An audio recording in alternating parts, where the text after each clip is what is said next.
Pitter patter. Let's get at her. Stranger Things is not the most exciting. One of the most exciting things that is happening on a Wednesday on November 26th. It is another episode of the Mainly Broncos podcast. It is a fantastic episode of the Mainly Broncos podcast because the Broncos return to action this Sunday on prime time. They thought about flexing it out, but the Broncos are the reason why they didn't flex it out. It's because how about that? Yeah, I was gonna say the Broncos are the reason why they didn't flex it out. So the Broncos are back at 9-2. Thank you to everybody that is hopping in the chat. As you can tell, we have quite the cast of characters tonight. We have Maddie, who actually it's been a long time since he'd been on. Obviously, we have the staple Brandon. For some reason, I think Jordan slept through his nap alarm clock, and so we were waiting for the Pat Bryant hater to join the show here in just a second. And Brandon, of course, he'll be here for about I want to say about an hour. He's still got to cook his Thanksgiving dinner for tomorrow, so it's gonna be a lot of fun. And as you can see there over there on the right hand side, we have David Talks Broncos, which I got to say, this is the first time like that I'm the host now. Like, right? Like, this is the first time? Because the times I would be on, like, doing a show with you, David, it would be the reverse, right? Like, oh, yeah, I guess so. I guess I got enough cred online to be a guest on the show. Let's go. Well, because I was going to say, like, we would do the David Talks Buffs. Yeah. Right? And then we did the ever so famous Engage 8 that got canned. Oh, wow, yeah. So I think it's like the first time where you are the first time. Yeah, you came on Horsepower Hour. Yeah. And you were supposed to this, and you were supposed to hop on at one point, and unfortunately, the schedules couldn't work. So no, welcome aboard. I promise I will keep my Husker takes and positive takes about the Huskers over CU to a minimum. I can't say the same thing for Strez because this is his second thing. This is his second go around of being on the Mainly Broncos podcast. When was the last time you were on, Strez? I can't remember. I think it was preseason. Preseason. That sounds right. Yeah. So nice. I can't lie to you. He's going to be all up in his feels for about 20 minutes, figuring out if Dylan Raiola is going to leave. We were just talking about that. Cannot confirm or deny. So look who it is. He only rumor has it he's trying to transfer to Texas Tech. See, we just had Pat Bryant 3 times and Jordan appeared. Actually, I was just gonna say, surprisingly, the rumor that I've heard with Dylan is sure enough the guy who's Mr. Top Right over there, his school, Miami. Don't even get me started on Miami because the committee is trying to screw us, so I have to deal with that. So. No, but nonetheless, it's great having you guys, David, Strez, being on the show. It's going to be a fantastic time. For the first-time watchers and listeners, if you will, of the Mainly Broncos podcast, we are members of the MHRT Network. So make sure you hit the subscribe button for the MHRT Network page over there on YouTube. We are also doing this on the Mainly Broncos YouTube channel. So make sure you subscribe to the Mainly Broncos YouTube channel. And we are also showing this over on David's YouTube channel at David Talks Broncos, right? Like, yeah. So you make sure you subscribe to David Talks Broncos. So yeah, no, it's gonna be a fantastic show. We are going to talk about kind of the state of the team, with where things are with the bye week. And then we're going to preview this Washington Commanders game. We'll start with you, David. I think that the way we would probably preface this is like at the beginning part of the year, we weren't sure, right? Like we weren't sure necessarily like how things were going to transpire with the second year between the Sean Payton, Bo Nix, everything else. Coming in from this team, one of the biggest positives for this team was they had about an 85% return rate on their roster, their overall roster So for all intents and purposes, everybody was coming back except for a few players that they added in free agency. Some were rather significant players in terms of, as it turned out. So take us through your vantage point. Well, I'll ask the same question to you, Strez, or you can just take it after David's done. Yeah. But take us through your ride, and just seeing everything unfold from a Broncos fan perspective till now, right here as we're kind of sitting here in the bye week. Continuity in both personnel and coaching, baby. That's why we've been able to take another significant step this year. That's really what it comes down to. Everybody's in the system. Everybody that we have now is pretty much a culture fit. And we've been able to get rid of, some of these me first bad apple divas that are still having bad attitudes over at the Cleveland Browns too. Imagine that. So we've been able to get rid of those guys. We're removed from them like a couple of years. And all we do is we draft captains. We bring in guys that just do their job. And hey, we're playing together. The biggest shift we've had this season is that we couldn't win. We couldn't finish those one-score games a lot of the times last year. Something with losing back-to-back games against the Colts and Chargers changed this team. It changed this team where Strez, I remember we were talking about it on a Thursday night. Man, this team doesn't have killer instinct. Man, this team doesn't hate to lose enough. Something switched where they decided, you know what? Actually, yeah, we really do freaking hate to lose. And they have been inevitable ever since. I think the big turning point in the season was the win over the Eagles. I think that has propelled us for the rest of the season. And I will say the offense, not looking great, okay, throughout major portions of this season. But I think we're turning the page, man. I think the offense is going to start to pull their weight with things. And, yeah, it starts this week at Washington. But honestly, man, I couldn't be prouder of this team. And, I'll leave it at that. Stress. Yeah, no, echo a lot of David's sentiment. I think one of the nice things, too, that I can kind of point to is that it has been so nice to get draft picks back. Oh. I think there was a point where we were really showing what it looks like when you lack first and second round picks for multiple years.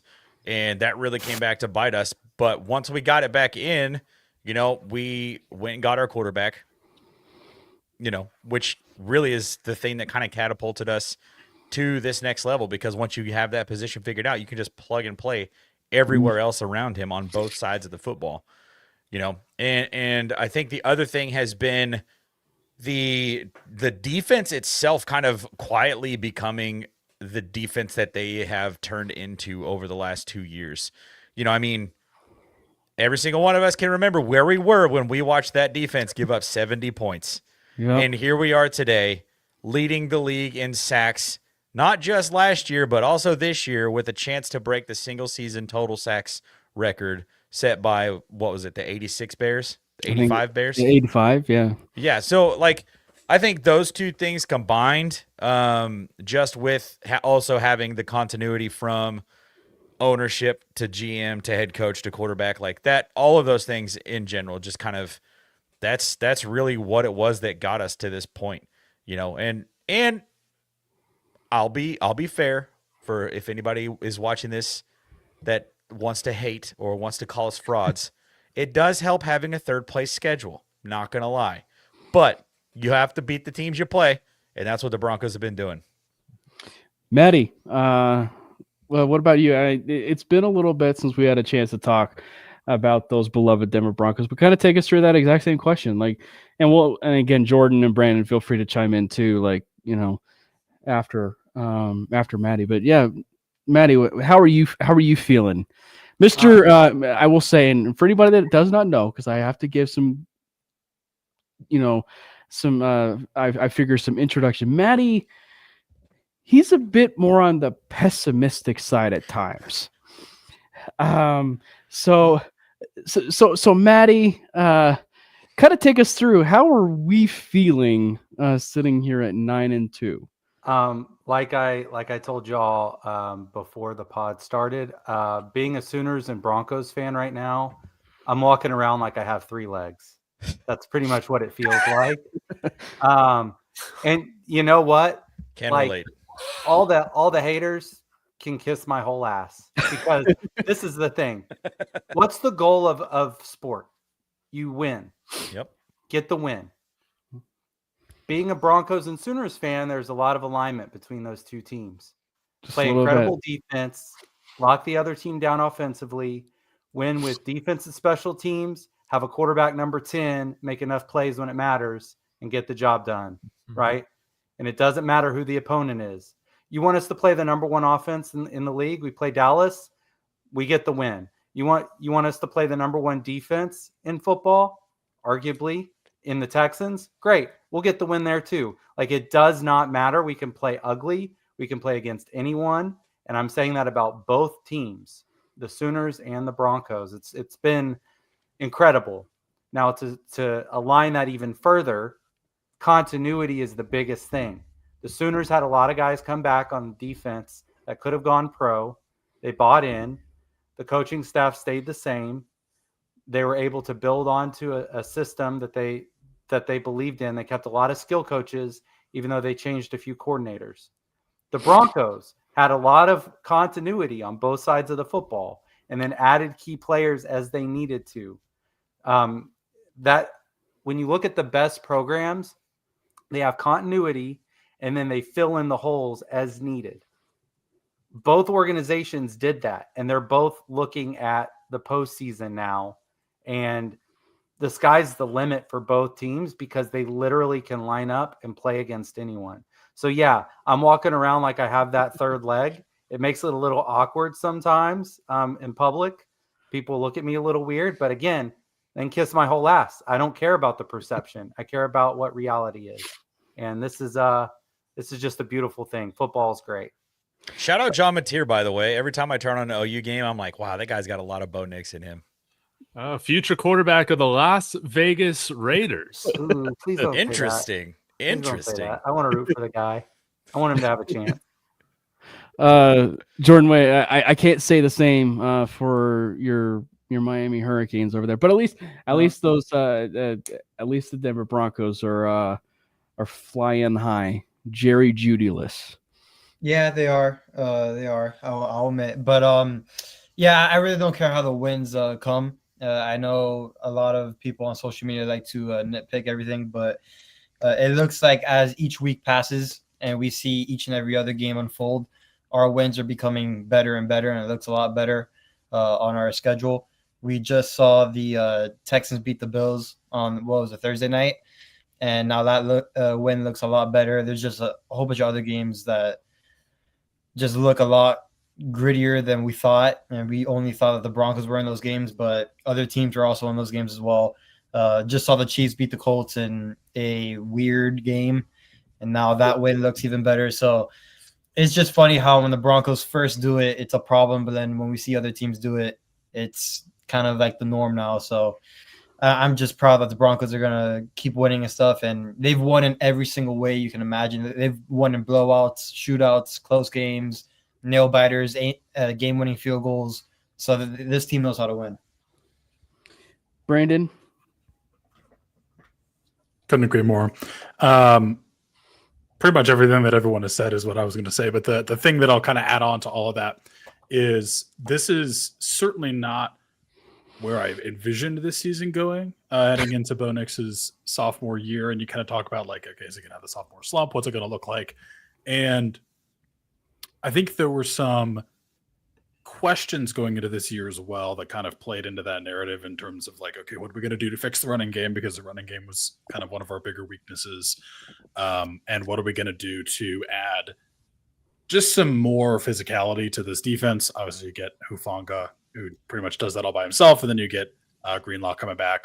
But then going into this season, it just kind of gave you everything you wanted to see and wanted to get out of the season, and still, like, the best way I could describe it is reminded you that Bo is a rookie, because you see, like, him playing fairly poorly for some of these games for the 75% of the game, and then you get into the fourth quarter when he's able to relax and maybe not even relax isn't the right word, just kind of realize like, okay, I gotta sling it. Like I can't play scared. I gotta just like I have no choice. I'm backed into a corner. I gotta do what I gotta do, right? And I think that's going to do more for his development than really anything. I mean, yeah, continuity is great. Yeah, we could use some more weapons on this offense, but when you are put into those situations and you like really have no choice but to like your back's against the wall, you have no choice but to fight out of it.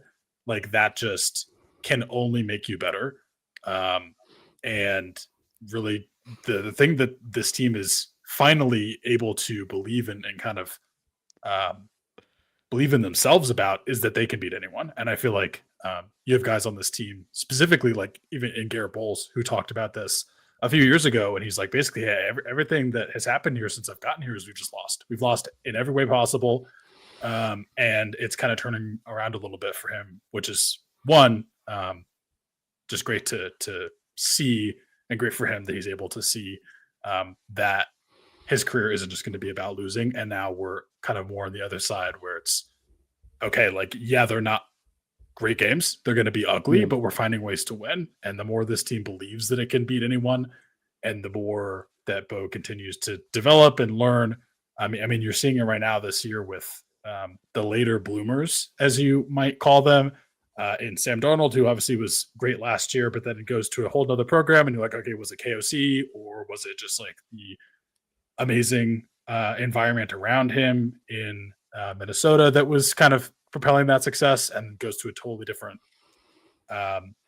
scheme, different team, different personnel. I mean, yeah, Jackson Smith and Jigba is pretty much the best wide receiver in football right now, but you see JJ McCarthy struggles and it's like, okay, Sam Darnold was still kind of figuring it out. Daniel Jones is still kind of figuring it out and kind of getting it together. So you are realizing like these guys need some extra seasoning, if you will. And Bo, while he's not looked great, and yes, I have been the one to say plenty of times on this show that I don't think he's looked that good. Yeah, I think this is not how I was expecting the season to go, but I think it's definitely for the best. And if anything, it's entertaining. Yeah. Might I say really quick that Bo Nix in the fourth quarter, he might channel his alter ego 9. Get out of here. That guy sucks. With I think so. I think we see 9 show up in the fourth quarter, baby. It seems appropriate with it being Michigan Ohio State week. No, I just think that with it being Bo, I mean, it's just like I will take a quarterback that is going to be on those fourth quarter, and wins like that, and have it at such a young point in his career. That'll do so much for his development, and having it happen now at that early point in his career, frankly, is a great thing. Like, it is a great thing. So I guess, and Brandon, you touched on Bo and everything. Like, it's just like, and I'll ask you guys, David and Strez, you're the guests. But like, how would you grade Bo Nix's season, right? Like, he definitely has had his ups and downs, right? He's had his ups and downs, but that moment that switch turns on, it's like a completely different animal. Like, it is truly one where you're looking at a top 7 quarterback, right? Like, and there's one where when they needed to have it, right? Like, they needed to have it in terms of a game, and the most important game that they've had in the last 10 years, he turns on it and he cooks Steve Spagnuolo's defense for all 4 quarters, and wins it in the fourth quarter. So, David, kind of take us through how you're feeling overall about your confidence in Mr. 10. All right. Yeah. Bo Nix, he gets a B grade on the season, and that's because your performance in the fourth quarter is more important than how it looks maybe in the first half or in the first 3 quarters of games. But, it hasn't been how I've liked it to look, man. His footwork can be all over the place. It seems like sometimes he comes in extra jittery. Is he just having, new dad nerves? I don't know what it is, but we saw him settle down in the Chiefs game. That was great. But you just want to see more consistency. So I think, we're having inconsistent quarterback play, but we're still 9-2 right now. Yeah, he's played good when the moment has mattered the most. So I weight that a little bit higher than the first 3 quarters. But man, I ain't gonna glaze him, give him an A grade right now. If he was playing at an A grade level, we'd be talking about him as being an MVP candidate. He's not there right now. But hey, when you compare him to the rest of the 2024 draft class, he's right on schedule, if not slightly ahead. JJ McCarthy, disaster. Michael Penix, disaster.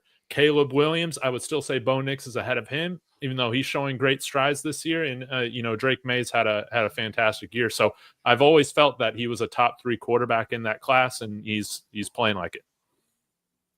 Strez, you and we talked, right, like in preseason. So has this met your expectations of where things have gone with Bo? Moments have. I mean, I think that the thing that people like to look at his EPA per play and his ADOT and his FUCK or whatever, people are throwing out these dumb acronyms all the time. It's like, what are we talking about? Do you watch the football game? Bo Nix doesn't take sacks. Bo Nix doesn't turn the football over. Yes. If that was always kind of the biggest problem when it came to having like Russell Wilson. Yeah. The offense is the exact same offense as Russell Wilson's last year here. The only difference is Bo Nix isn't taking a sack that loses 12 yards and then we punt to the opposing team and they are a first down away from being in field goal range. Right? That's kind of part of the game that goes into it, and if you do a side-by-side comparison on, his stats through 11 games this year to last year, he has taken a step forward. Statistically speaking, Bo Nix has taken a step forward. And I think the Bo that we got in that Chiefs game from start to finish, second play to finish, because that first drop back, he took a sack. I was like, uh-oh, this is not going to be fun. I think all of our buttholes clenched at the same time at that point. Like as soon as we saw him go down, I was like, oh God, this is not good. But then he locked in for the rest of the game. And I think the performance that we got out of Bo the entirety of the Chiefs game was, I think, the Bo that we were all expecting to see this season. Sans a few touchdown passes. It would have been nice to see him get, a touchdown or two in that game. But the streak did get over with. Yeah, 295 against that Chiefs defense in a not a must-win game, but a game where you needed to win. Yeah, you needed to win that football game. So yeah, I think Bo, he still has some development to do. He still has some things to work on, but I think the things that he needs to work on are things that can absolutely be coached. And the one thing you can't coach is a winner. And Bo Nix is 1,000% a winner. Like, did you guys see that clip of Vance Joseph that came out yesterday or the day before, where he's like, Bo Nix is very much John Elway, and I was like, okay, I'm in. Like, sign me up for a decade. I'm fully in. So yeah, that's where I'm at with Bo. I think there are times where I'm just like, that did not look good. That was a rough watch. And then there's other times where I'm like, wow, Bo Nix is literally the greatest quarterback I've ever seen in my entire lifetime. So I need him to find that happy medium and just stay there. If we get top 15 quarterback play with the way this defense is and the run game that we've slowly developed, this team could win a lot more games. I have a theory. It's kind of like a 2-part theory on this, and I'm not going to wax poetic too long. We all know Sean Payton gets a little too cute at times. Like, throw it out to Cortland Sutton, and maybe he could throw it to someone else on 3rd and 1, stuff like that. I think that, one, he does see immense potential in Bo, and maybe he overloads his plate with too much at times. And then it's like he swings the pendulum the other way, where he's like, man, I've got the best defense maybe of all time within some metrics. And hey, let's just get the hell out of this field position. Let's flip it. Let's go get the ball back. Maybe something happens, special teams, and we play a war of attrition. So I feel like he hasn't found that happy medium until he has to. And that's when he's like, hey, Bo, it's fourth quarter. We got to go, bro. Just make it happen. And Bo's not thinking about things. Like, he's not like overthinking them, I'd say. He's going. I think that matters, because when players can just perform, they could just go and play, and they're not in their head first. Like, you get to see all of their potential and all of their talent. I think that at times, Bo Nix has been like Forrest Gump with the braces on, and he hasn't been told to run Forrest run at times. And then it gets to the fourth quarter, and you see him just freaking go. And it's like, oh, well, there's that. Now you're going to set all kinds of records and be maybe the best player ever. Like it. So I think that Peyton, for all the good he has, I think it's like Jekyll and Hyde a lot of times. And that doesn't really allow Bo to be Bo as much as we would like. Yeah, what did Sean Payton call him? In Ferris Bueller. Here's where Cameron goes berserk. Yeah. So no, yeah, I don't know. It's one where you still kind of see it in him, right? But I think if there is one thing, and there's multiple, but if there's one thing we can say is that entire locker room, that entire staff, that entire franchise is behind him. Jordan, like, I mean, you kind of have a tendency to clip, a lot of different things on that Sleeper Broncos account and everything, but like, there was something even that I noticed on Dave Logan's and Benny Fowler's pod that is on DNVR, which fantastic pod, by the way. If you guys haven't actually had a chance to see Benny Fowler's and Dave Logan's pod on DNVR, I highly, highly recommend checking it out. But he said something like 2 weeks ago that was like, which could tell us what happened in certain regimes. But he said, on record, off record, they haven't said anything in regard to quarterback play when it comes to Bo Nix this year. It means that they are so far in on Bo Nix as a quarterback that the support is through the roof for that organization. I mean, have you guys also heard? It came out, I think, today or maybe even yesterday. Garrett Bowles was with Ryan Fitzpatrick and Whitworth, and he's just raving about Bo and talking about like when he first met him and how he was and stuff like that. Like hearing all those things now, like I don't know how to describe it, because again, we haven't had this in like a decade, so we really haven't had a whole lot to cheer for. But just getting all these cool stories out and stuff like that is just so awesome. And one thing on the Bo part, like during games and his performance, I feel like he's also a lot better. And I know Tony Romo mentioned this during the Chiefs game, but when Sean Payne gets the call out quick, can go up there and like he can read the coverage Noticeably better. When he's up there with like 10 to 15 seconds on the play clock and he can read the defense and all that, go through his reads pre-snap. I think he's just a lot better. And I think hopefully now after the bye week, Sean Payne starts getting that part down a little bit. I know there's still going to be times where, play clock's going to be running down. We got to go. But I just thought that was very meaningful when Romo said that. And I think everybody agrees when he said that. Another thing is, I think Chris Sims said it best the other week on his video and his podcast. Bo Nix is also doing this. Like, he's struggling and all that, but, he's also putting up numbers. But he's doing this without a superstar on the offense. Like, there really isn't a superstar that can bail him out each game. So for him to be doing that, hopefully in the offseason, I know we can talk about all the possibilities and stuff, but right now there is still a very slim margin of error for Bo, just with the guys around him. And they're not, I'm not saying they're the worst, but they're obviously not, the best in terms of they can bail them out in certain situations. But for Bo Nix to continue to play like this and win games like this, it's pretty special.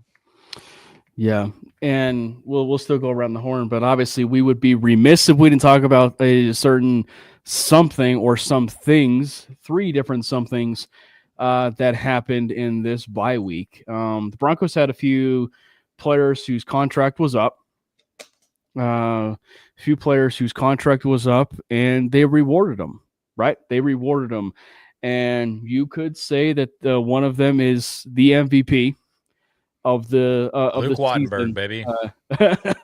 Of this season, and it all started with Will Lutz coming down the pike with the first contract extension.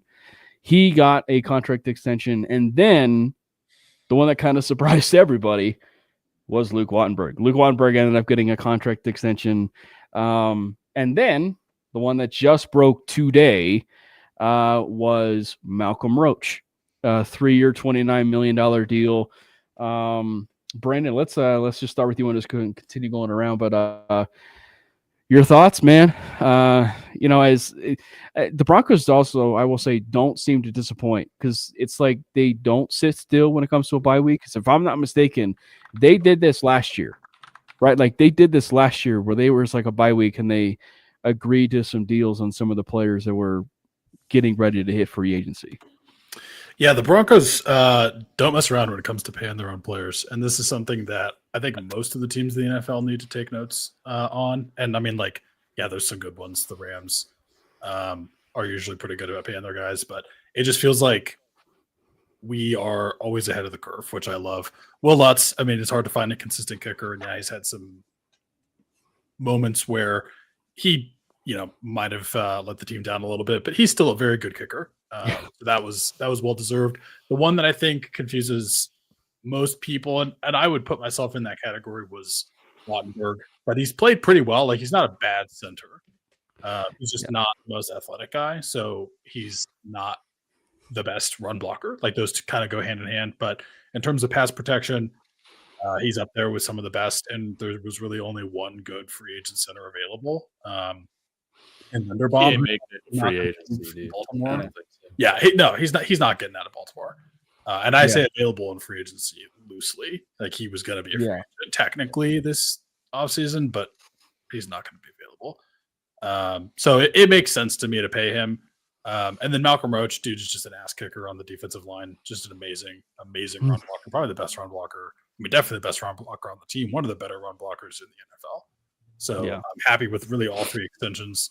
I think the money on Wattenberg was a little surprising, but as much not as 10 a year or people more seem to dislike paying him, I do get it. Yeah. Jordan, we'll just continue going all the way around. Yeah, when it comes to Luke Wattenberg, I mean, I was a little confused as well when it came to that. I have voiced my concerns with Wattenberg. I think we actually did an episode with Strez talk about Wattenberg, if I'm not mistaken. And we just voiced out everything about him. But the contract's funny because I've heard the two different opinions on it, like on social media, which of course you can hear anything on there. But like, I saw a lot of people saying it was a good contract, and then saw a lot of people saying it was a bad contract. Haven't heard really the medium, like the middle part of it. So I still don't know what to think about the contract, if I'm being quite honest. I guess I have to see what happens in the offseason with centers and what they get, and then kind of compare and contrast when it comes to that. But yeah, when I get that notification, I was I'll say I was shocked, to say the least, that Wattenberg got an extension and that it was in the works. I didn't know that was even in the works at all. Yeah. Maddie? So let's play a drinking game when we watch the Broncos. And every time there's a snap that looks like it was an underhand toss for a toddler, back to a high snap. Take a shot. You'll be surprised if you're actually looking for it, how often that happens. You're like, can the ball just get to him already, please? So that's pretty frustrating. And I'm like, do they even practice it during the week, or is it like, we'll just screw it. We'll just show up and go. We'll figure it out. So there's that. But overall, with as good as a lot of the other pieces are in the line, every offensive line has a weakest link, and that's just been Wattenberg in a lot of degrees. But if you compare him to his peers, I think that's where we've been spoiled a little bit, because if you compare him to the rest of the league and what they're having to deal with, maybe it's not so bad. I think that we are still seeing sticker shock for some of these contracts. We're like, man, how much a year? When we just think about just a short while ago, how much was Cortland making a year? Right. So, you're like, well, certainly Wattenberg's not on the Cortland level of importance. And that's just the way that things are going with contracts. But again, continuity, having a center and a quarterback go into another year together, I just think like that's only going to benefit, the team.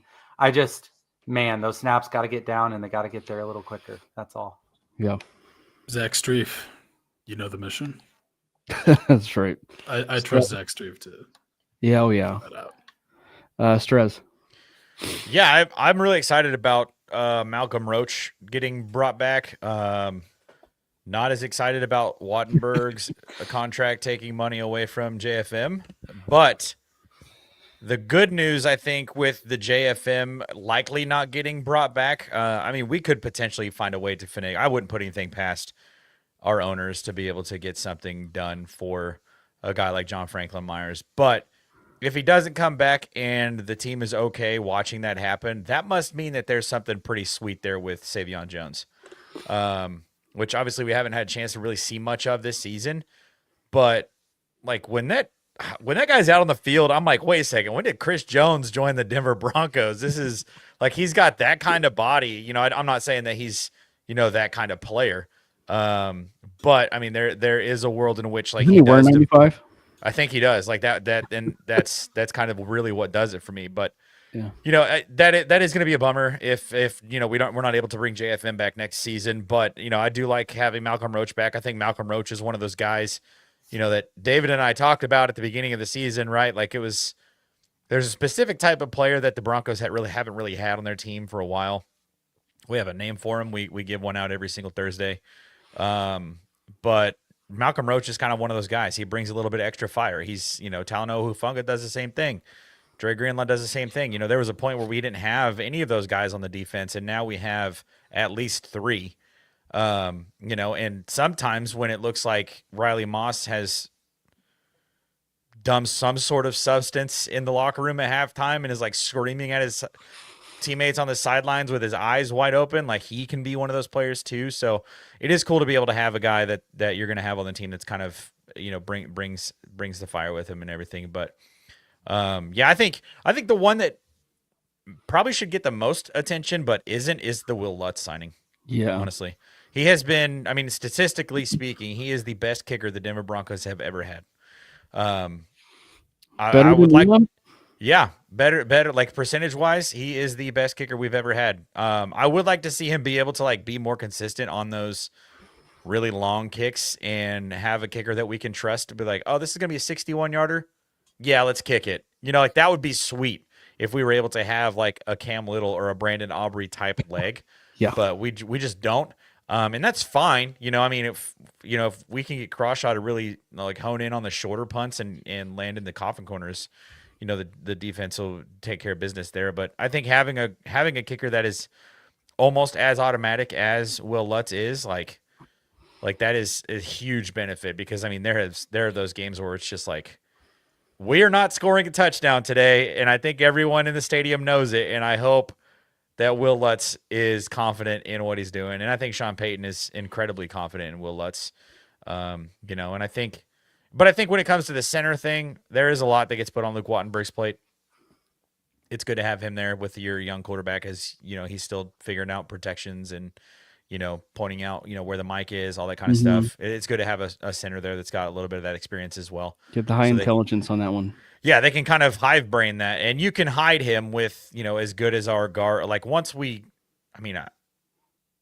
when are we getting Powers back? Yeah, I don't know when Powers is coming back, but like our guard play has been fine even without Ben Powers. But at the height of our offensive line, you can hide a bad center with Quinn Miners and Ben Powers. So, I think it's. I overreacted, I think, on Twitter, but that's what everybody does on Twitter. That's what Twitter's for, is to overreact on. I was gonna say, if you're not overreacting on Twitter, you're doing it wrong. Literally. So, yeah. David? All right. I got to put my horse head on for this one. Because, hey, listen, guys. Nobody should be against this Luke Wattenberg contract, dude. I think it is ridiculous. I'll try and keep my language appropriate. is ridiculous, dude, about Luke Wattenberg. I know he had that terrible game against the Cincinnati Bengals, but since then, man, like I think he's been playing above average football at the center position relative to the rest of the NFL. And we're talking about a Super Bowl window. It makes no sense to enter this era and just hope you can find a right center that's an upgrade against over Luke Wattenberg in free agency or in the draft. That is a huge risk. Now, yes, you're kind of paying for knowing what you get, but let's not freak out. He's the lowest paid guy still on the offensive line. Like, and if you're looking at this contract come April, he's going to be fringe top 10. This might be slightly on the outside of the top 10 paid highest paid centers on an AAV scale. That's exactly where he should be. And maybe that is like a slight overpay, but then you're overpaying a little bit. You're willing to pay that for the continuity, for the experience, for the chemistry with Bo. Yes, his snaps, it irks me too. But if that's really the worst thing about his game right now, I think that can be correctable. Why hasn't it been corrected yet? I don't know. But guys, we got like no dead money on our salary cap. So let's say in 2 years, he's just not it at 30 years old. You've already maybe drafted his replacement. Going to be minimal dead money to move off of him. I think it's a very low risk. And again, it just gives you that continuity or insurance you're going to have with Bo Nix. So I thought that he was an extension candidate coming into this week. I thought that it was going to be like a 2-year bridge deal. I think it probably looks more like a 3. But I guarantee you, dude, if Luke Wattenberg and some of these other centers that are kind of playing relative to his play right now, or maybe slightly under, watch them get between $15 and $20 million in free agency. Just watch. Yeah. Well, and it's, I think I even made the point, and it goes back to the whole continuity point, because that's like probably numero uno when it comes to Wattenberg is continuity. And I made the point on Twitter. It's like, it's like in baseball. It's like in baseball when you have a pitcher who is very comfortable with a catcher that he's working with, right? Mm-hmm. And he wants to work with that catcher. Like, he doesn't necessarily want to work with any other catcher. He wants to work with said catcher because that's exactly the chemistry that he has. And the chemistry that Bo Nix has with Luke Wattenberg is good right now. And I think that when you are starting to kind of see things trend in the direction of run blocking and his pass blocking is still there, it means things are kind of trending upwards, I feel like, in the direction of Luke Wattenberg. Yes. And so it's just overall, it's really about the chemistry and the continuity of this team. And I understand the draft, a center thing for sure, Rich A, but it still falls back on that continuity because you're asking a center in drafting him, which I assume they would be drafting one high, to come into a situation where he would be the starter and learn a whole new experience that Luke would already have a leg up on, right? Like, so I just think that continuity, number one, is like the biggest thing when it comes to that contract. I feel like asking a rookie center to come in, even if we drafted one high, like let's say we do that, that's not a bad idea. But asking him as a rookie to come in and play to the level that he would need to play to meet what in all likelihood is looking at high expectations in making a deep playoff run. I'm not saying another deep playoff run, but like, we're 9-2 this year. I just feel like that's really tough. And at the very least, like, have Luke under center as an insurance option, under contract as a center as an insurance option. And then if you can draft a guy, you like him, great, develop him.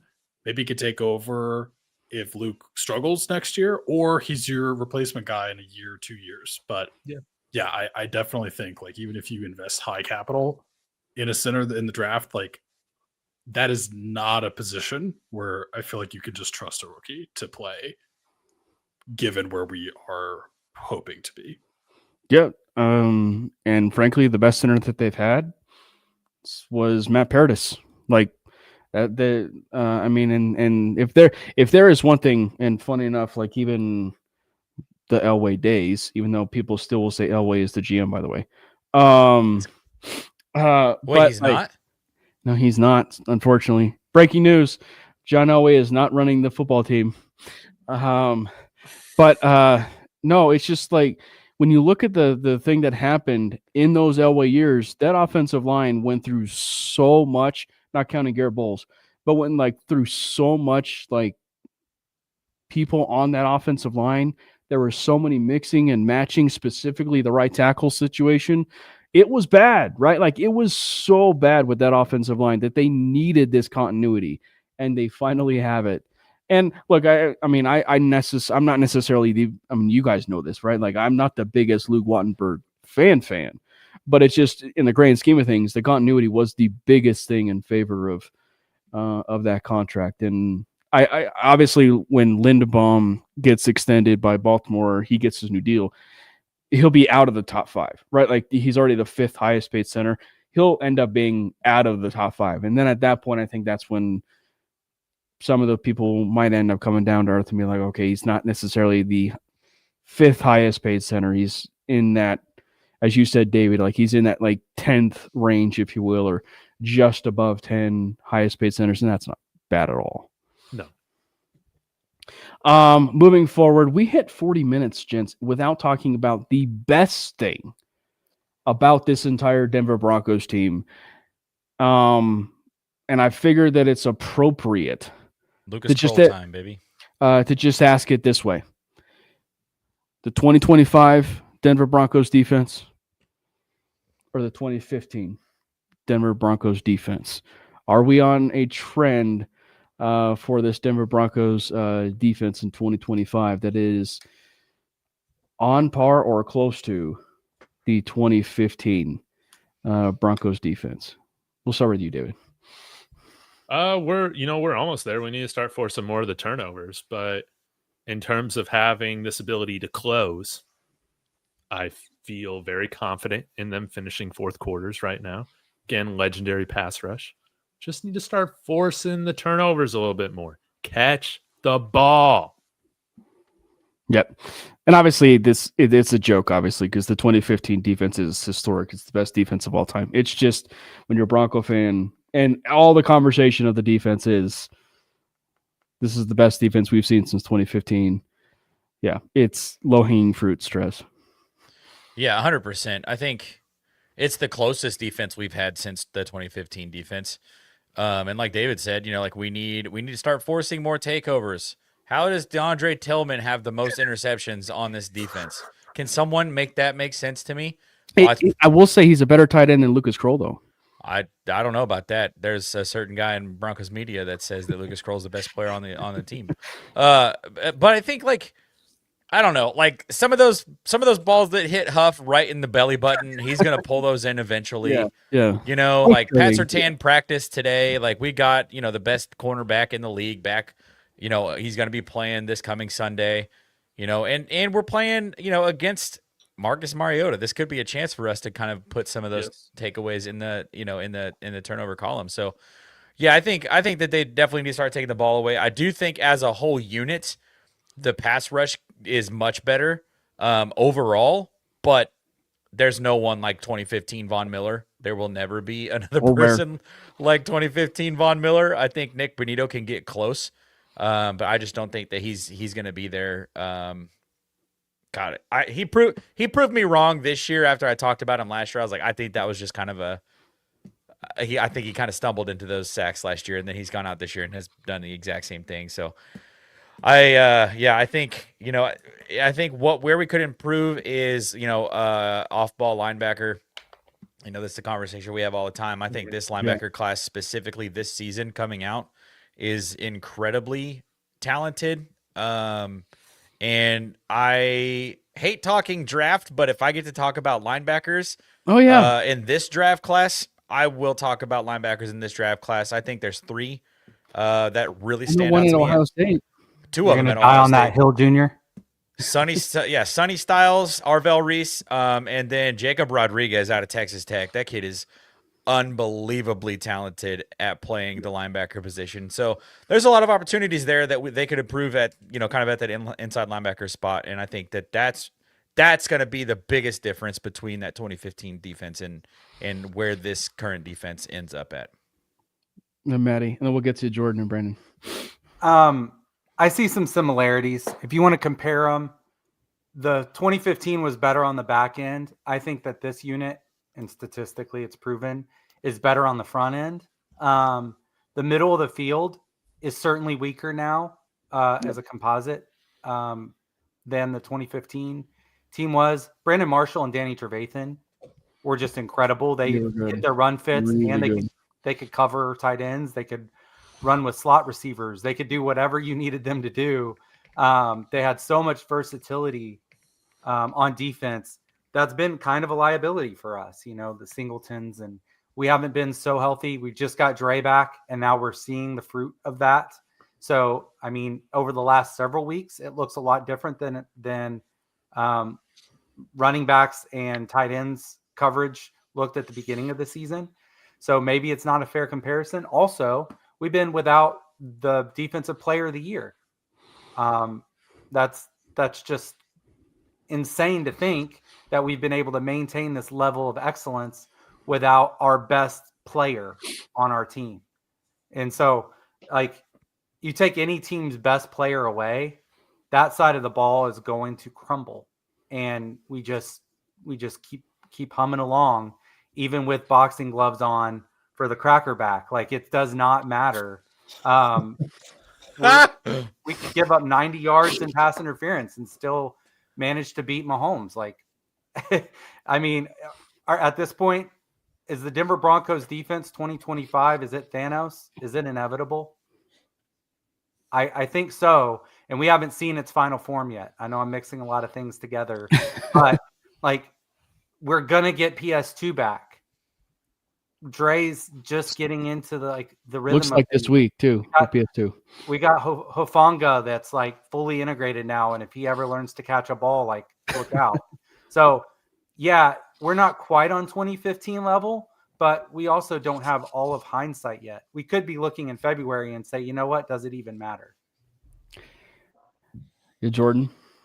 Yeah, I mean, it's gonna feel so good when we see Hufanga catch an interception Finally against Drake May and go to the Super Bowl. It's gonna be so great when he catches it against Drake May. Okay, let's do it. Yeah, at home it's gonna be so good. But yeah, in comparing like the defense of 2015, like 2015, that defense, like, they single-handedly like won us the Super Bowl. Like, you really can't compare them right now to this 2025 defense. Like how everyone has said, it's the forcing the turnovers for this unit. They just got to force more. I know Riley Moss has had his fair share of penalties, whether right or wrong. I know a lot of them have been questionable, but at the end of the day, that still, stings the defense, whether you like it or not. But yeah, the defense can get to that level. I mean, if everything goes as planned and the Broncos take care of business, and at the end of the day, they make that run, we can have that conversation and really compare the two. But I mean, that 2015 defense was special. Yeah. Brandon, you're smiling a little bit. You can't really say that this is. You can't make that comparison yet. Is what I was going to say, but I will. The reason I was smiling, Maddie, I see your Danny Trevathan, and I will raise you one Jade Barron, because he's been pretty damn good against tight ends. But no, I agree with what you said about the linebacking core. Yeah, I think, man, it's so hard to compare the two, because I do think, obviously, the 2015 defense, one of the best of all time. The positive regression in takeaways is going to hit different for the 2025 Broncos defense. But this is definitely the closest I think we've gotten in terms of that 2015 defense. So hopefully, because Bo is playing better than the ghost of Peyton Manning was in 2015, we'll be able to go on a nice little run here in the playoffs where anything can happen. But I do think while we're close, nothing touches that 2015 defense. Yep. And like I said, it's low-hanging fruit. I know that question's been out there. we do a Broncos podcast, you might as well ask the question, even though we all know that answer. By the way, T asks the question to you, Strez. Oh, yeah.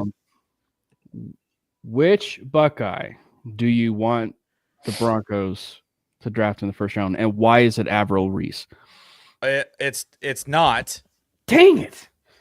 Because I need them to draft the rights to Jeremiah Smith a year ahead of time, because that man is something special.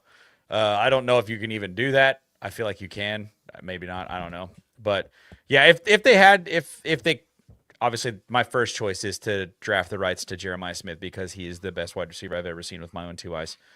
But Arvell Reese would be incredible. Sonny Styles would be incredible. Caleb Downs would be incredible. We don't really need him though. We said that about Barron. True. Carnell Tate would be awesome on this offense. Max Clare is a really talented tight end. There's dogs all over that team. But I would think that where we'll be picking at 32, it'll be tough to get any of those guys. So you're saying that we just need to just trade for Jalen Waddle and then be aggressive to trade 2 first-round picks for Justin Jefferson and then still trade for Jeremiah Smith. Yeah, or just go out, win the Super Bowl this year, and then tank next year, and then get Jeremiah Smith first overall. That if I was the guy who ran the team, that would be my plan. Okay. You think we could trade for Justin Jefferson? You think he might be available? I think he likes 9. I mean, at this rate, the way things are going with Minnesota, which kudos to Sean Payton for trolling the entire state of Minnesota for drafting J.J. McCarthy. He looks like a genius. Dude, he's the diva I would want, Justin Jefferson. He catches the ball. If Max Brosmer looks good, they're in trouble.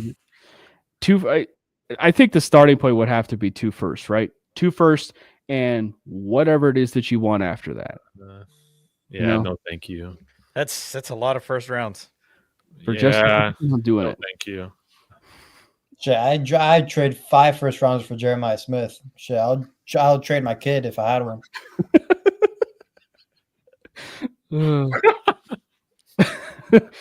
All right, so let's get into this game. Let's get into the Broncos are back. They are back playing the Washington Commanders. It is the who finished third in the head coaching race between Dan Quinn and Sean Payton Bull.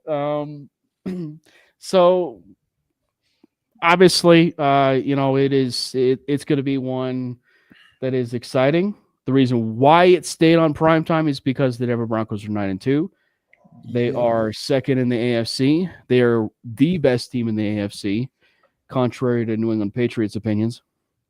So Brandon, let's start with you. I know you're getting ready to head out here in just a second, but I know you're dying to say how much this is going to be a blowout and that the Denver Broncos are going to win 56-10, and they'll go home and they'll watch the highlights of Ohio State, Michigan, and Nebraska beat Iowa on Friday.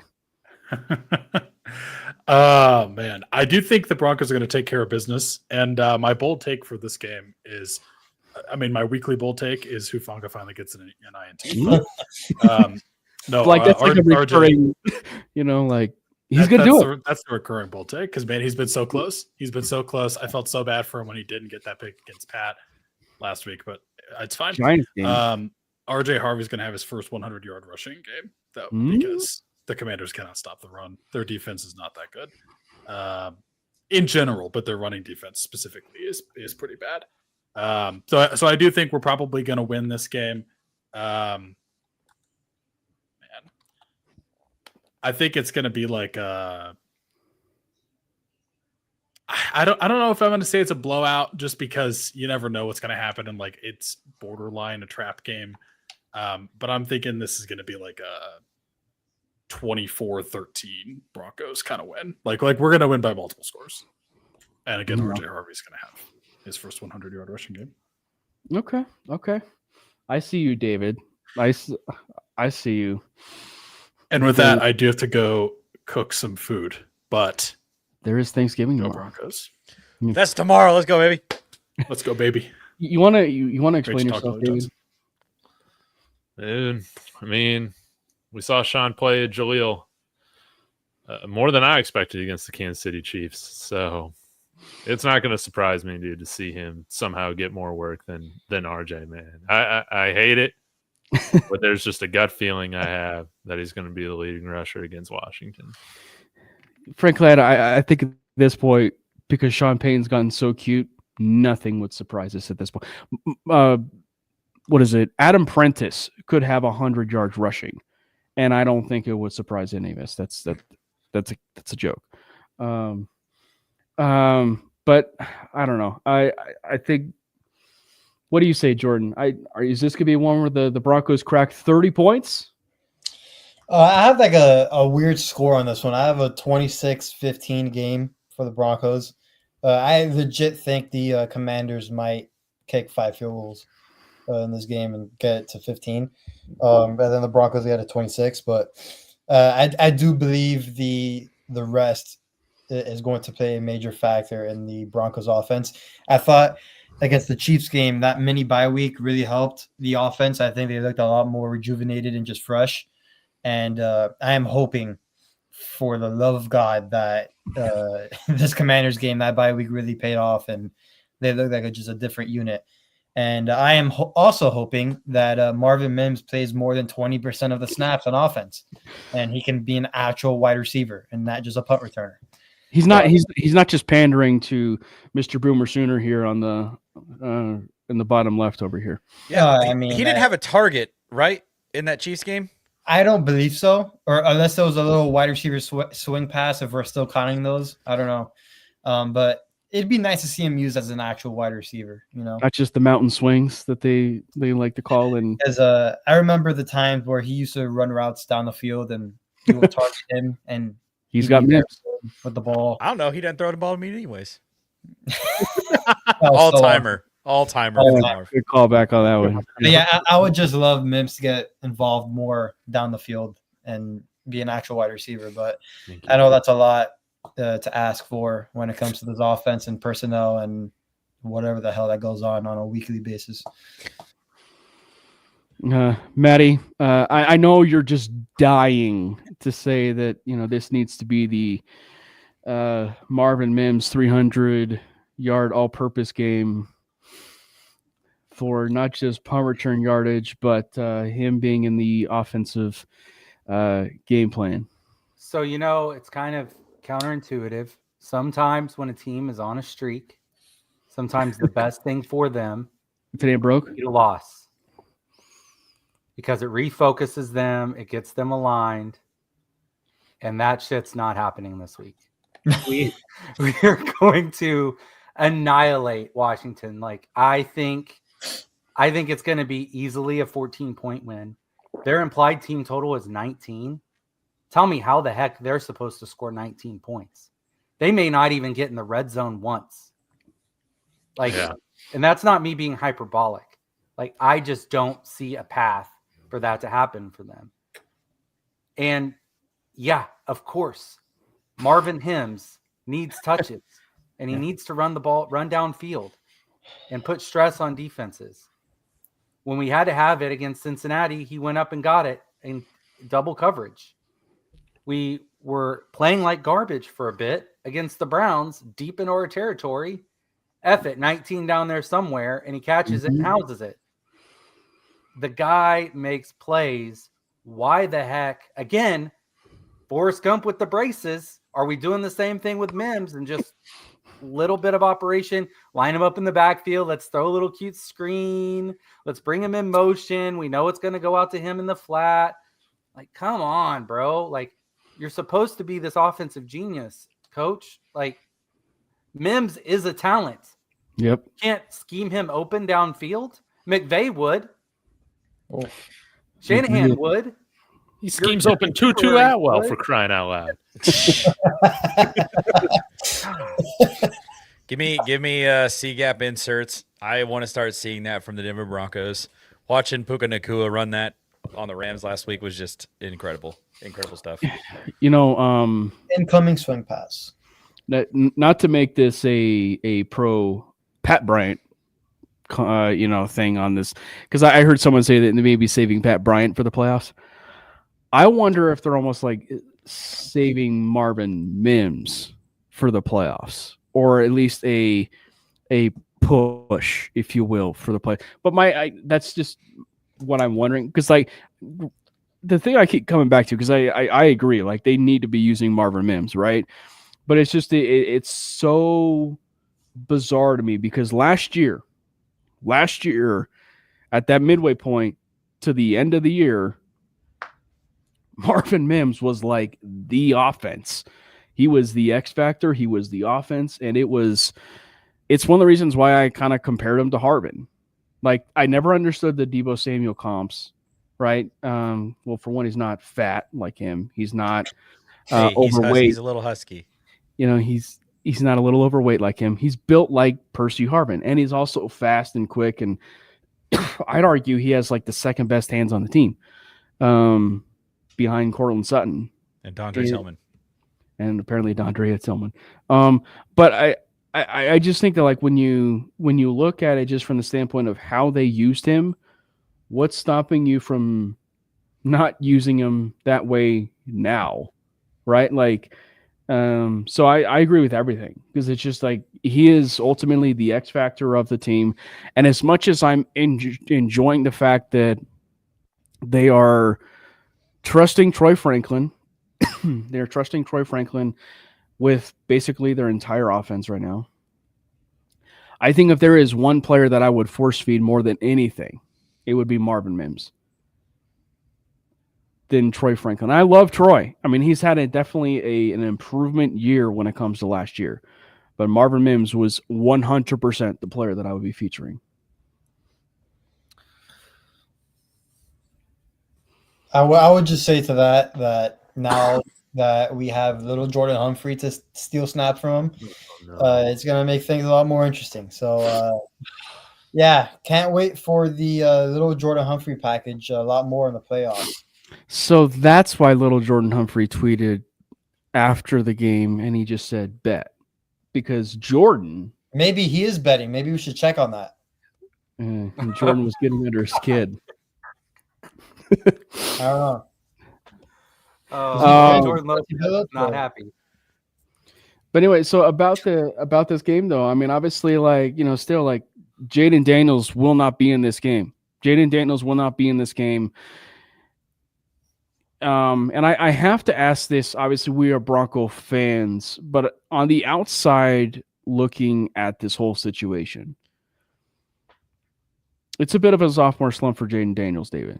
Like, it's a bit of a sophomore slump, I feel, for Jaden Daniels. And actually, I would even say it's a bit unfortunate the way that, you know, the number one head coach in the head coaching cycle, who should have been the Denver Broncos head coach, Dan Quinn, has handled the entire situation, you know, out there in Washington. Because if he took him out of the game, right, he doesn't have a broken arm. And so it's an unfortunate situation. So how are we evaluating this other second-year quarterback, you know, at this point, who won't be playing, right? Like, who won't be playing and probably shouldn't be playing the rest of the way? I mean, Cliff Kingsbury, you know, his offense always just kind of caps out after like 9 games. So this is just kind of par for the course, man. We're going to have to see. I'm assuming Dan Quinn is going to hire a new offensive coordinator. But, yeah, Bo has surpassed Jane Daniels. So is Caleb Williams. So is Drake May. That happens when your talent around you gets hurt and the coaching, you know, only caps out at a certain level. So that's just how Cliff Kingsbury is, man. It's a bunch of gimmick stuff until it's figured out. So that's really what it is. Stress. Yeah, it's been unfortunate. I think they've mishandled everything, and I know that there was some conversation about them potentially bringing him back for this game, and I'm like, No. why would you bring back your injury-prone quarterback to play against the team that hits the quarterback the most out of any other team in the league? Like that Exactly. is just a dumb idea, and it's actually shocking that it's coming from a team that's ran by Dan Quinn. Like I thought Dan Quinn was smarter than that. And he's kind of been proving me wrong over the course of this year. Granted, I mean they've been dealing with the injury bug kind of all over the place. Like I actually just pulled up their injury report, and there are guys everywhere, right? Mhm. 3 of them were because of rest. 2 of them were an illness, but all the rest of them are injuries, and they're either on the IR or are limited practice and stuff, or coming out of concussion protocol. So it's just like, I hate the fact that the Broncos are going into Washington and playing a football game at this stadium in the first place. I don't know if you guys have thought about that at all this week, but I am. There's a few bad fields. Yeah. Yeah, I am terrified. It is one of the worst places in the NFL.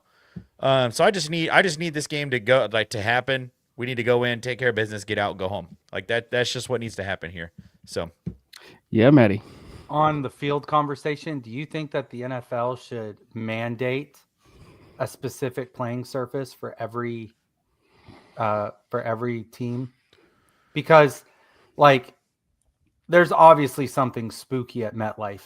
Like no ACL is safe in that place. Without question. Pittsburgh notoriously by this time of year, especially considering that the Panthers are playing, on the same field, probably like maybe even like the day before. It's just bonkers to me how in 2025, a $1 billion organization, and we're dealing with this stuff and we have to worry about playing surfaces. I agree, Maddie. I agree. I mean, frankly, the Broncos ownership is so grouped they could actually buy fields for every team in the National Football League and not just repair their own at Empower, but actually buy the field for all 31 other teams. They should just do it for the teams that we have to travel to play at. Yeah. That'd be such a boss move.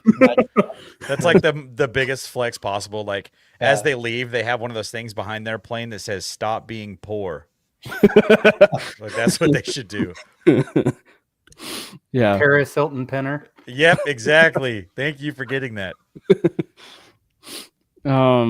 So I mean, and obviously, I think it's fair to say all of us think that the Broncos are going to be beating Washington. But is there one area or a couple areas that are a cause for concern, if you will, if you're a Bronco fan going into this game? Aside from the Chris Collinsworth glazing, but that's beside the point. Yeah, if we can't run the ball in rainy conditions, man, that's going to be the real key to letting Washington in on this, is if we can't sustain drives. Yeah, I mean, I would agree. Is it supposed to rain Sunday? Oh yeah, it's supposed to be a monsoon, dude. Oh, not again! Poor Bo on national TV too. Yeah, guy can't catch a break right now. This is why we brought in Lil Jordan Humphrey. Yep, to run block. Just run. Just Bo run. Just let Bo run.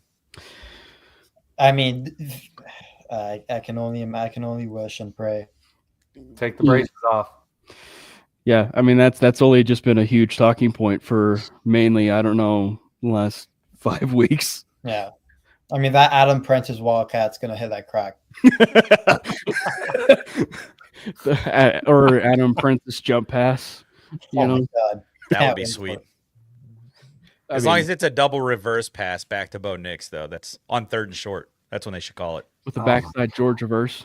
Yeah. Like As the offense is in a complete rhythm, nothing can go wrong. Just call it. And call it specifically into the boundary so that everything just happens really So quickly. this isn't the game in which we activate A.T. Perry to throw some deep shots instead of Troy Franklin. There it is. Yeah. There it is. An hour and 14 minutes in, he got the A.T. Perry ref.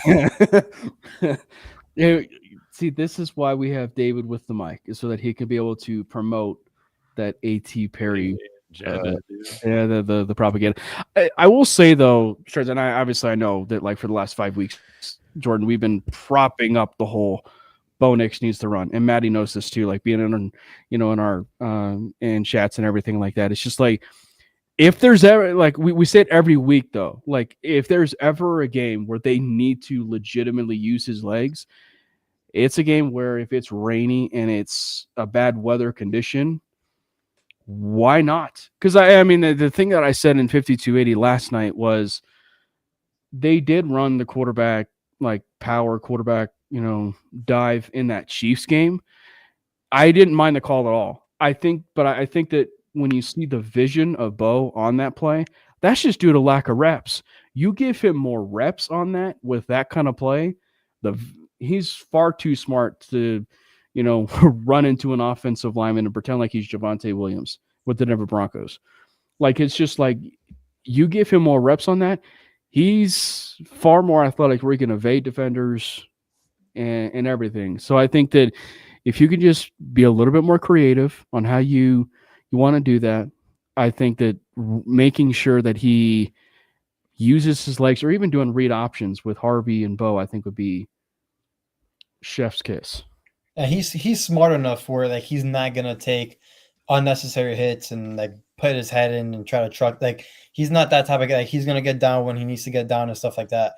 So like I see like these quarterbacks like Josh Allen, like the way Joe Brady runs them, the way like they run Lamar and stuff like that. Like I understand he's not those type of runners, but He leads that one. He can have a similar impact on running the ball like how they do. Like obviously he's not as dynamic as Lamar and all these faster guys, but he can have a similar impact and help out the running game for the Broncos. We've seen it before on those quarterback powers and stuff like that.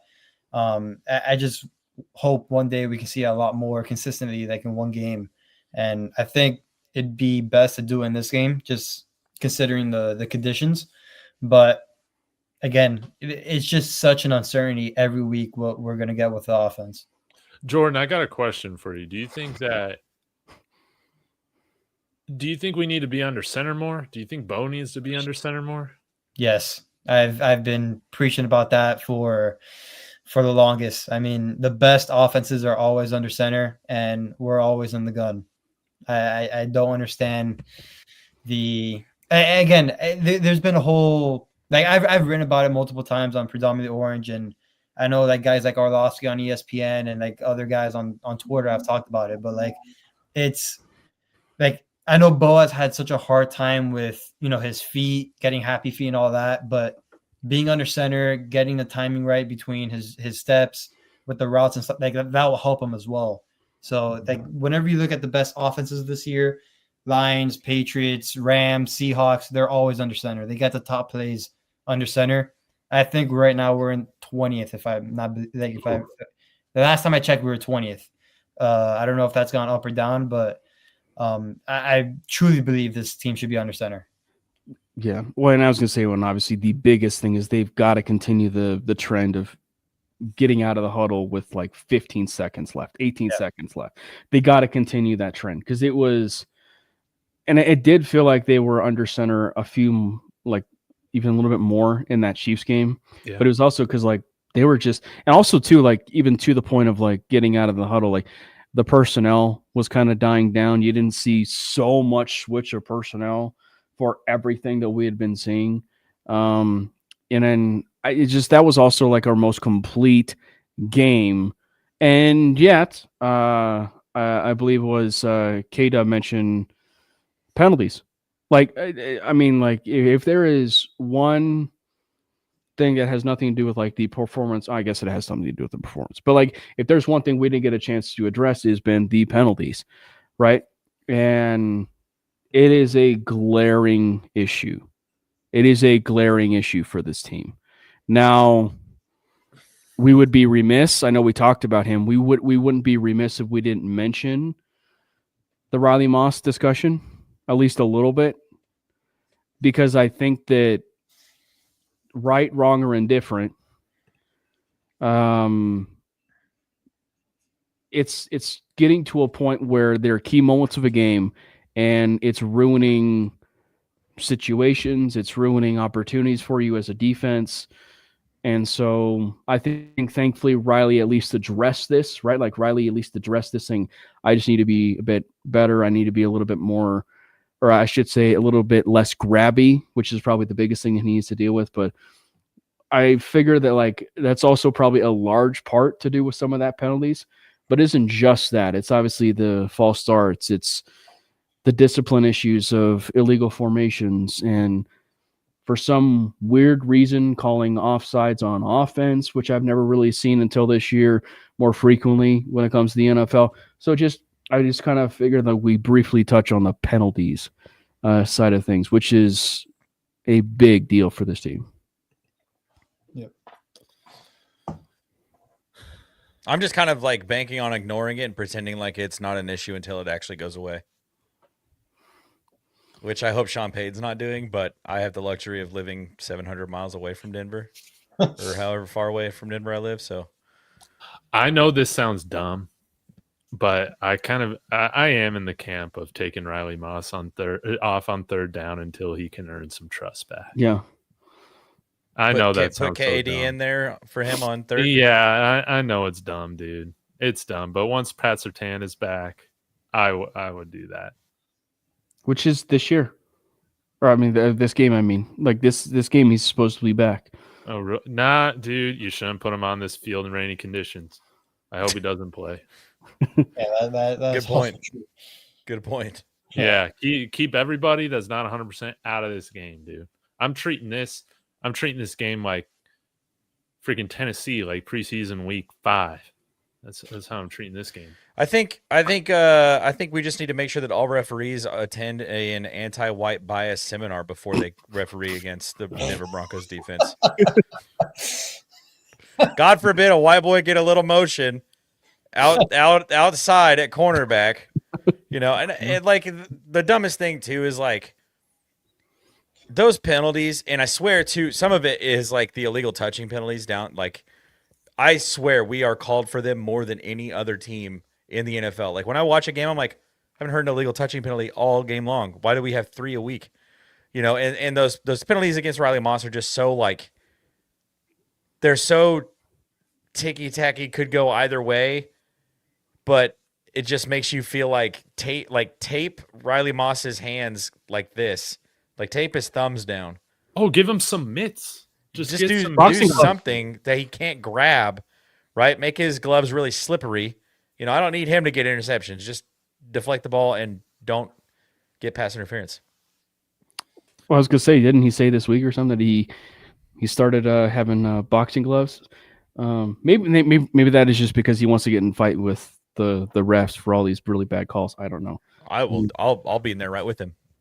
Right now, he's the biggest Achilles heel on this defense. Him and his penalties, dude. Even more than inside linebacker, man. That's been fine. And Mahomes knew what to do last week too. Like I tweeted at it in live time, like real time. I was like, their entire game plan in the second half on third and long is literally just going to be throw it deep to Riley Moss and get a penalty. And go. It was. Well, at a certain we said that, Jordan, like last week. It was like that's also kind of like the side of a really bad offense. Not to make it about the Chiefs too much on this, but it was just like that's the side of a terrible offense. Like when you are penalty hunting the entire game, you're doing dink and dunk offense and then penalty hunting with and everything. Like it's really bad. But I mean, I will say this though, David, like and that's why I phrased it the way I did, because it's like right, wrong, or indifferent. The penalties are happening with Riley, right? And so it's just like you have to address it. And I think that's why Riley kind of finally came out and be like, I know I'm playing really well, but I still have to be better, and I can't be penalized in these certain situations. So I have to be better. And if there is, as we said, like if there's one thing that he needs to work on is he's a little bit grabby, right? Like he's a little bit grabby. And so hopefully he worked on. Hopefully those boxing gloves worked. But as we're rounding out, do you guys have any bold predictions for the game against the Broncos? Yeah, I do. We still win by double digits, man. I don't care if this is going to be a monsoon, dude. Man, this defense is going to make Gonna make easy work out of the Commanders, dude. We're talking about their best players being freaking Ja'Cory Krosky-Merritt. Like, no, Yeah. man, that's not how this. This ain't gonna be a game, dude. Broncos win in a monsoon, 24-9. We're not letting them score double digits, dude. On this defense, we're not letting that happen. But yeah, bold prediction. We're still frustrated by the lack of carries from RJ Harvey.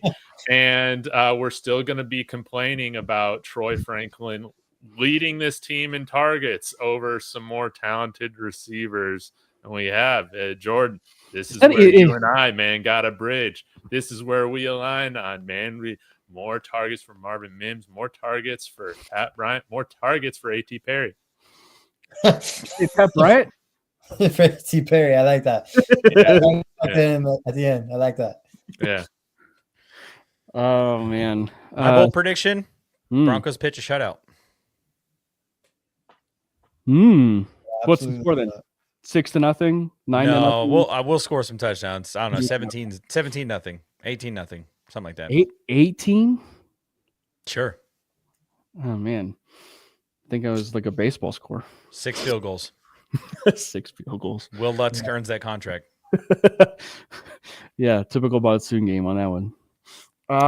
What about you, Jordan? I would say that we get a special teams touchdown. No way. Marvin Mims does feel like he's actually like close to breaking one, right? Like he's super close to breaking one for a score right now. I thought that punt last week was going to go. If he uses his peripheral vision just a little bit and he looks right, I wonder if he stops and then cuts back inside. And at that point, that's a house call. Special teams touchdown, bucket, and it won't be a punt return touchdown. It's going to be Dale Skinner touchdown, baby. Jordan might actually have a field day if Dale Skinner ends up having a touchdown. How about that? Moment of the year, blocking it with his face. Who blocks a punt with their face? Vince Papale moment. The 6'10" safety that you have that you don't use other than special teams. Yeah. Dude, that was amazing, dude. Dude, you know how hard the ball comes off of the punter's foot? That had to hurt. Dude, and he just got up. Dude. He was right there. It's that Boise State brain. They're good. It's just full of potatoes. I will say the football to the face reminded me of the movie Little Giants. When he takes the football to the face. Yeah, but it's going to be interesting to see what the Bo Nix agenda is from the media after this game. It's going to be very, very interesting. I can't wait. And it might be better for the team for everybody to shit on him. So, yeah, we'll see how that goes. I was going to say, if there's one thing we know, maybe not just about the Bo Nix agenda or just in general, we know that things can switch up in Adam 2 weeks. Adam Troutman will fight you, Dragon Slayer 69. He New will Master fight you. 69. Yeah, he will definitely fight you. So New Master or Dragon Slayer, if you are in the chat, he will find you. And then Riley Moss will come find you with his boxing gloves and not just use it for practice. Dude, if Sean Payton has any balls, though, dude, he should try and experiment this week with Adam Prentice as just our version of Mike Allstott. He might need to be A-Train up in the 2.0. backfield under center on like 3rd and 2. A-Train 2.0. I'm in. Dude, I'm shocked we didn't sign a running back over the past 2 weeks, even to the practice squad. We're supposedly going to, but he decided to sign with the Chiefs. Well, yeah, and now you have to have a backup, dude. I'm talking about Gus Edwards. I'd be okay with that, dude. And I even made the argument for dusty ass Ezekiel Elliott, dude. Bring him onto the practice squad, but maybe Adam Prentice is that guy. Yeah. Well, I guess you do need an extra center. You could bring Ezekiel Elliott. As long as we move everybody away and just let 3 defenders just run straight through him. Yeah. I don't know. My bold prediction: less than 10 penalties. Less than 10 That penalties. is bold. Yeah, that is. I mean, wow. Less Have a great game. Less than 10 penalties in the rain, and it will be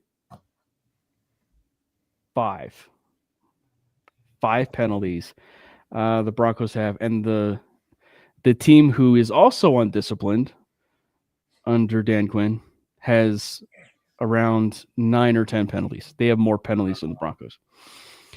You think Mercedes Lewis gets a penalty this week? Holding penalty? Yeah. I think though that It's those arthritis knuckles. That's what it is. you know, he's a little older than me, so it might be a little bit of those arthritis. All right. Probably one final thought is I want to know your thoughts, David. I hate to put you on the spot. I want to know your thoughts of a certain coach that just got hired here locally by the name of Jim Mora to the CSU Rams. Kind of took everybody by surprise, like quite literally took everybody by surprise, even Nick Saban by surprise. Strez brought that up like in the green room, like it brought some like even him by surprise. They could start like the guy. They Thamel dropped it at like 12:45 Jordan's time. That he ended up being the coach of CSU. So how does it feel knowing the fact that Jim Mora is already the best college coach in Denver? Denver, whole state of Colorado, dude. Let's be real, man. I ain't gonna sugarcoat this, dude. We saw some of the worst coaching I've ever seen in my life last week against Arizona State. Let's be real. But I got to commend little brother for this, okay? They're always swinging big. When they poached Jay Norvell from Nevada, that was a big move, going after a conference rival. It didn't work out because he sucks, I guess. But you swing big, dude. Jim Mora in Fort Collins. That's going to be fun to watch, man. I might have to, turn my channel to David Talks Sheep. We'll see how it goes. David Talks Sheep. It's crazy. I will say, I don't know what is still more surprising, the fact that Jim Mora went to the CSU Rams, or the fact that CSU Rams are in the Pac-12. Well, that's a fake Pac-12. They just got the Pac-12 branding, but it's like you create your own burger at this point. Yeah. It's like when you get fake Jordans. It's like that type of thing. Fake Jordan, like a fake Jordan Lopez. Oh no, dude, never. But yeah, dude, some fake NFL jerseys. They're like a fake Power 5 conference, right? Okay. Yeah, but dude, happy for him, man. Mountain West, baby, let's go. Yep. Strez, what is the thing you are most looking forward to in the Michigan is going to be beating Ohio State matchup once again? I'm excited to see what Matt Patricia and that defense can do to a freshman quarterback like Bryce Underwood. The kid hasn't even thrown 10 touchdowns yet this season, and I don't see that changing this weekend. Because we're talking about Matt Patricia, multiple Super Bowls, game planned against guys like Peyton Manning, Drew Brees, Eli. Like, he knows how to scheme up a game against a quarterback, and he's going to be doing this against a freshman quarterback at a school that does not develop their QBs, as we've come to find out with the situation taking place up in. So that's the part that I have like the most confidence going into this game. Go Bucks, by the way. But dude, it's hate week all over the country. I'm so hyped for the Texas A&M game. I'm hyped for Iowa, Nebraska. I'm hyped for freaking Arkansas, Mizzou, Florida State. Like, it's gonna be awesome. I'm very no one can South Carolina.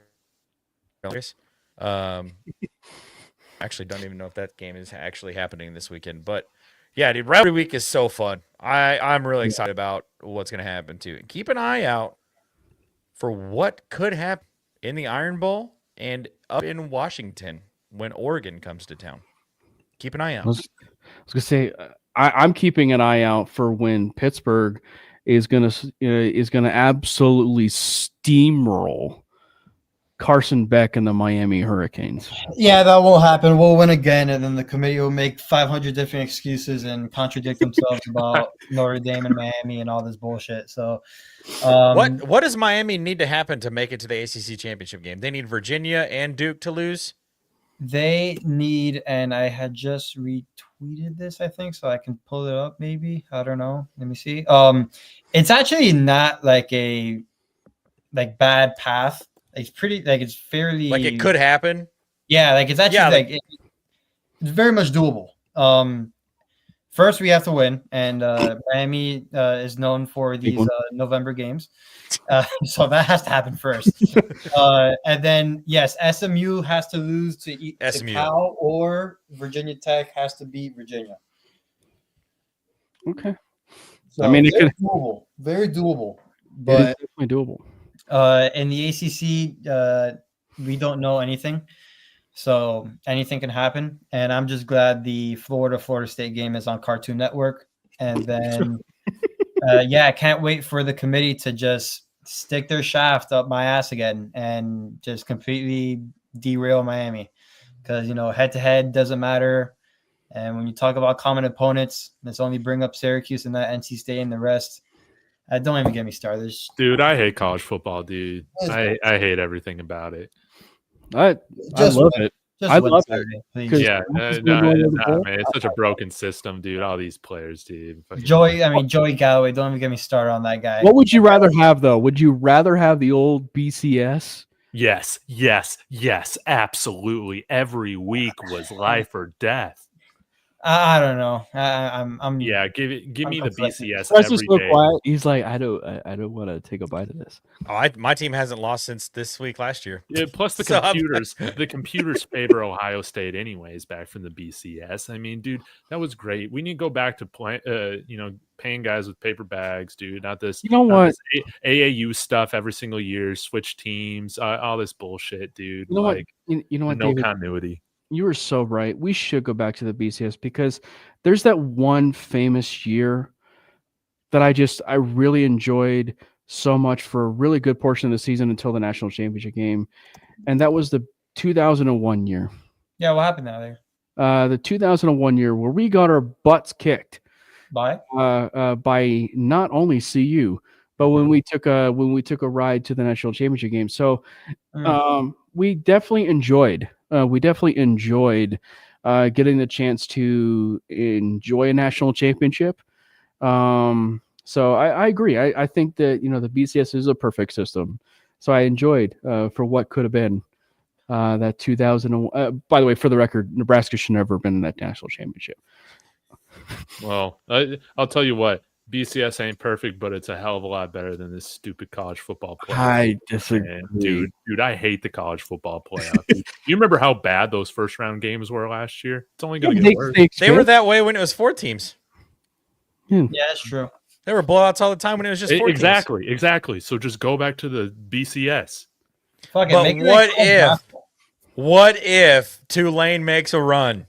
Oh yeah. Let's do this thing like March Madness. Everybody loves March Madness. Let's make March Madness 70 teams. Yeah. Everybody gets a playoff berth. Everybody, dude. How about you make bowl games important again, dude? When was the last time a coach got fired because they couldn't win the bowl games, dude?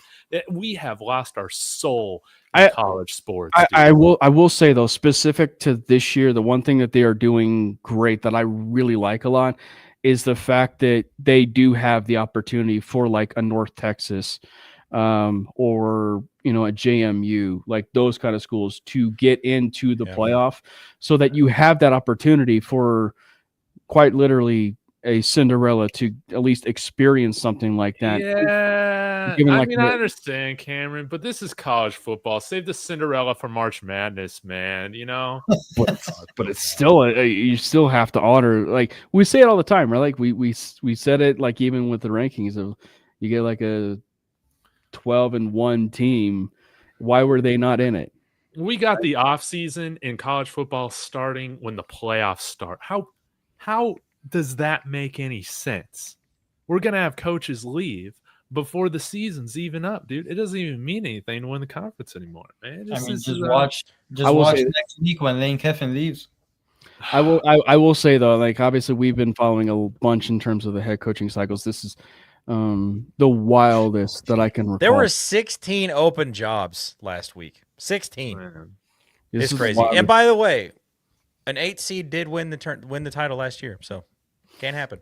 It definitely can happen. Speaking of college stuff, you can go check out the work that David does for the David Talks Buffs. Obviously, it's been a bit of a rough patch for those. Don't do it unless you want to hear me complain. But no, please go support David for what he does for not just the David Talks Broncos, but the David Talks Buffs and Strez. For when he at least wants to talk up the fact that Emmett Johnson should have been up for the Doak Walker Award, but he wasn't. Can't believe he wasn't a finalist. I'm actually shocked by that. But no, please check all the stuff that he does. And what's the name of the college pod that you do? The Water Boys College Football Show. Release videos every single day, and we go live for 2 hours on Saturdays before the games kick off, which is really fun. And you David's actually been a guest picker once, which was really cool. I think I went like 3-2 or something in my picks. I think you did. I did not do well that day. Meanwhile, Jordan and I are chop liver, and we still haven't hopped on. It's okay. I still love you. Sorry. And you also do Bronco stuff, right? Like you do Bronco stuff. Yeah, there's some stuff coming down the pipe, some updates that I'm not going to share yet, but keep an eye out. The other thing too is that these guys are big short form kings, so go check out the stuff that they do over there on TikTok. And you'll hate my TikTok. Don't follow me. Still though, make sure you follow what he does over there on TikTok and stuff from Bronco stuff to, not even just sports related stuff. Stress does really good work. David, he rambles, but go check him out over there on TikTok. Lucifer Boys, Strez and I do a show normally on Thursdays. Oh, where was this? We decided to just do it tonight. Do the blue? Yeah, tomorrow night's Thanksgiving. I'll be in a coma from what's the stuff that's in turkey? Try something. Oh yeah, saw Dan Hurley talk about it. Yeah, makes you sleepy. Well, yeah. No, it's gonna be a lot of fun. Melatonin. I'll make sure that we end up checking that out. Again, it is Thanksgiving tomorrow, and I just want to say how thankful I am for not just Strez and David Talks Broncos, but just every member of the Broncos content community. We are a family. We may disagree. We may agree on, some things, disagree on some things, but I am so thankful for each and every member of the Broncos content community. And so I am obviously mainly, pun intended, thankful for the Mainly Broncos, the MHRT network, the 5280 podcast, everybody that does the stuff for that network. I'm grateful to have a great co-host in Jordan, Brandon, and Maddie to be a part of for the show. It's been a fun ride. Make sure you go check out why are you shaking your head? I swear. That bottom comment, I'm sorry, I read. I'm in a feisty mood. We're getting close to Saturday. It's like, would you take another loss to Michigan if it meant another national title? No. Oh, Dang, what? you're spoiled. really? No, man. I want to beat them. I want to do both in the same calendar year. But no, make sure you go check out David at David Talks Buffs, and then go follow Strez. It's at _Strez. Again, they do really good stuff. I'm really proud to have him in the network. And actually, David, you can drop the Discord for the content creators if they want to. Oh yeah. Message me on Discord, or not on Discord because you need the link, on X or on Instagram or whatever. David Talks Sports. If you're a content creator, I will add you. If you're a fan, you gotta pay the fee. Can't have trolls in there. And what is the fee? $5 a month. It's good stuff. Again, it is really good stuff. You get a chance to interact with not only David and Strez, but that beautiful babyface assassin over there on the bottom right, who never really contributes every once, but 17 days or 20 days or whatever. He's in there. He just very rarely comments. He's alive, I swear. It's unless you slander Pat Bryant's name, and then he shows up. But anyway, thank you guys to everybody that has hopped in. We are so thankful for each and every one of you. Thank you for the comments, a lively chat that was tonight. Subscribe to Mainly Broncos YouTube channel. Subscribe to the MHRT Network channel. follow the Mainly Broncos Twitter account. Follow us on the short form that we do for TikTok and everything. Again, I can't thank you guys enough, Strez and David, for hopping on with us. And we will definitely be doing this crossover one more time. Or maybe not. What am I saying? One more time? We'll do it again. For the Super Bowl. Super Bowl. There we go. Yeah, we're all there on Media Row. Right there on Media Row. And then without further ado. Let's go Broncos! God bless Bo Nix! Fast lane when I pass in the street, bag of money in the passenger seat. Simcoe's been asking for me on the road from the west to the east. Way up, I might never come down, cause the coast's racking up the flight miles. So high, I might never